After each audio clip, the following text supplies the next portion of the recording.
स्वागत है आपका। मैं इसके आर्या। आज बात करेंगे सेल टेक्निक के बारे में। आपने देखा होगा मार्केट में बहुत सारी दुकानें होती हैं और कुछ ऐसी दुकानें होती हैं जिन पर बहुत ज़्यादा कस्टमर आते हैं और बहुत ज़्यादा प्रोडक्ट सेल होती है।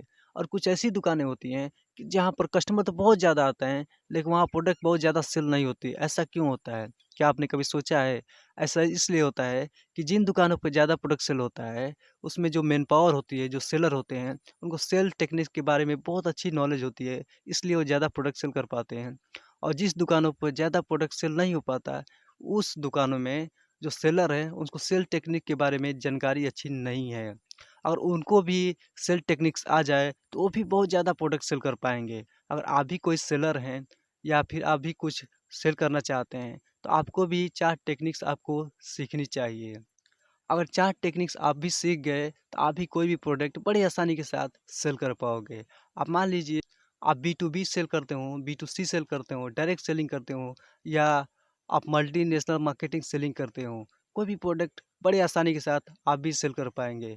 जो टेक्निक्स मैं आपको बताने वाला हूँ, यही टेक्निक्स जो बड़ी यूनिवर्सिटी लाखों रुपए चार्ज करती है, जो मैं आपको फ्री में देने वाला हूँ। और ये टेक्निक आप सीख गए, तो आप कोई भी प्रोडक्ट बड़ी आसानी के साथ सेल कर पाओगे और लाखों रुपए महीने के कमा पाओगे। पहले टेक्निक से people do not like to be sold क्या मतलब हुआ? इसका मतलब ये हुआ कि कोई भी अनजान आदमी आए और किसी को ज़बरदस्ती कुछ प्रोडक्ट सेल करने की कोशिश करता है, तो ये किसी को पसंद नहीं होता है कि कोई आए और उनको ज़बरदस्ती कुछ प्रोडक्ट सेल करके चला जाए। आप अपने दिमाग में बैठा लीजिए, आप अपनी कंपनी के अंदर कैसे भी इसको घुसा दीजिए कि आप किसी को ज़बरदस्ती प्रोडक्ट सेल नहीं कर सकते। ऐसे लोगों के साथ लोग दूर हो जाना पसंद करते हैं, इन लोगों से कटना पसंद करते हैं। तो आप ये गलती ना करें। एग्ज़ाम्पल के तौर पर आप कहीं जा रहे हैं, कोई अनजान आदमी आपको रोक करके बोले कि मेरे पास 1 लाख रुपए का आईफ़ोन है, जो चार्जर भी है, डब्बा भी है, बिल भी है, सब कुछ है और मैं बहुत मजबूरी में हूँ, जिससे मैं इसे 40,000 रुपये में सेल करना चाहता हूँ। आप इस प्रोडक्ट को ले लीजिए, तो क्या उस प्रोडक्ट को आप लेना पसंद करेंगे? आप नहीं लेंगे। ऐसा क्यों? क्योंकि वो आपको आप उस आदमी को नहीं जानते, आपको वो प्रोडक्ट ज़बरदस्ती सेल करने की कोशिश कर रहा है, इसलिए आप उस प्रोडक्ट को नहीं लेंगे। ऐसे लोगों के साथ लोग कटना पसंद करते हैं, इन लोगों से दूर हो जाना पसंद करते हैं। लेते हैं, मान लीजिए कोई एक लड़का, एक लड़की है और लड़का जो है कि लड़की को ज़बरदस्ती तंग करने की कोशिश करता है, तो ऐसे कंडीशन में क्या होगा? वो लड़की उससे दूर हो जाएगी। ऐसे लोगों के साथ लोग कटना पसंद करते हैं, दूर हो जाना पसंद करते हैं। किसी से ज़बरदस्ती से कोई शादी नहीं कर सकता। कोई भी आदमी किसी को ज़बरदस्ती बेड शेयर नहीं कर सकता। कोई भी लड़का किसी लड़की को ज़बरदस्ती किस नहीं कर सकता। पहले टेक्निक में ये सीखा कि हम किसी को ज़बरदस्ती प्रोडक्ट नहीं सेल करेंगे, किसी को हेल्प करेंगे। लेकिन आप दूसरा स्टेप नहीं समझा तो आप प्रोडक्ट सेल नहीं कर पाएँगे। इसलिए आपको दूसरे टेक्निक्स भी जानना ज़रूरी है। स्टेप है when do you not dig deep enough क्या मतलब हुआ? इसका मतलब ये हुआ आप किसी को ज़बरदस्ती कोई भी प्रोडक्ट नहीं सेल कर सकते या कोई भी सर्विस आप ज़बरदस्ती किसी को नहीं दे सकते। की बात है मास्टर जी क्लास में पढ़ा रहे थे और 2 बच्चे थे जो क्लास में आधे घंटे लेट थे। जब क्लास में पहुँचे तो मास्टर जी बोले कि बच्चों अभी तक आधे घंटे लेट क्यों हो?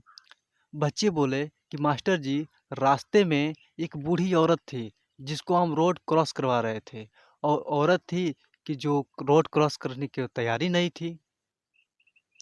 यानी इस केस में वो जो बच्चे थे उसको ज़बरदस्ती हेल्प कर रहे थे। तो आपने पहले स्टेप में ये सीखा कि हम किसी को ज़बरदस्ती प्रोडक्ट नहीं सेल करेंगे, उसकी हेल्प करेंगे। आप दूसरे स्टेप में ये सीखा कि हम किसी को ज़बरदस्ती सेल नहीं करेंगे। आप दूसरे स्टेप में ये सीखा कि हम किसी को ज़बरदस्ती हेल्प नहीं करेंगे। सबसे पहले हमको ये डिसाइड करना होगा कि आखिर जो मैं प्रोडक्ट देना चाहता हूँ, जिसकी हेल्प करना चाहता हूँ, उसकी ज़रूरत है भी या नहीं है। सबसे पहले मार्केट में उसके एनालाइज़ करेंगे, उसकी जानकारी लेंगे कि इसको जिस चीज़ की ज़रूरत है, आखिर मैं उसको हेल्प करता हूँ, तब जाकर सोच समझ कर के अपना प्रोडक्ट लेकर आएँगे, तो अपना प्रोडक्ट सेल हो जाएगा। लेकिन मेरा अगला स्टेप नहीं समझा ना, तो फिर भी आप प्रोडक्ट अभी सेल नहीं कर पाएँगे। पहले स्टेप में ये सीखा कि हम किसी को ज़बरदस्ती कोई भी प्रोडक्ट नहीं सेल करेंगे। हम किसी का हेल्प करेंगे। दूसरे स्टेप में ये समझा कि हम किसी को ज़बरदस्ती हेल्प नहीं करेंगे, किसी को उसकी ज़रूरतों के हिसाब से हेल्प करेंगे। लेकिन आप सबसे पहले उसकी ज़रूरतों को समझिए। पहले उसको एनालाइज़ कीजिए, आखिर इसकी ज़रूरत क्या है? इसकी प्रॉब्लम क्या है? उसके प्रॉब्लम के हिसाब से आप जब प्रोडक्ट लेकर आएँगे ना, तो आपका प्रोडक्ट बहुत आसानी के साथ सेल हो जाएगा। लेकिन अगला स्टेप को ध्यान नहीं रखेंगे, तो आप सेल नहीं कर पाएँगे।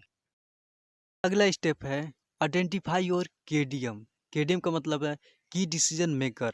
आखिर आप जिसको प्रोडक्ट सेल करना चाहते हो, आपको इतना तो पता होना ही चाहिए कि इसमें कंज्यूमर कौन है, डिसीजन मेकर कौन है और इन्फ्लुएंसर कौन है। यानी जो डिसीजन मेकर है और वो डिसीजन ले गया, तो आपका प्रोडक्ट बड़ी आसानी के साथ सेल हो जाए। मान लीजिए आप खिलौना कोई प्रोडक्ट सेल करते हैं और आपका कंज्यूमर है वो बच्चा है, और जो बायर है, जो बच्चे का पिता है, और जो इन्फ्लुएंसर है उसकी माँ है। तो आप बच्चे को टारगेट नहीं कर सकते। आप इन्फ्लुएंसर को अगर बात समझ में आ गई और डिसीजन लेने वाला डिसीजन ले लिया, यानी बच्चे का पिता डिसीजन ले लिया, तो आपका प्रोडक्ट बड़ी आसानी के साथ सेल हो जाएगा। ये आप एक सॉफ्टवेयर सेलर हैं। आप किसी कंपनी में अपना सॉफ्टवेयर सेल करने के लिए जा रहे हैं। तो आपको जो कंज्यूमर है वो सॉफ्टवेयर मैनेजर है।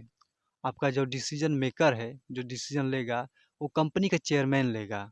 आपका जो सॉफ्टवेयर खरीदेगा वो कंपनी का बॉस खरीदेगा।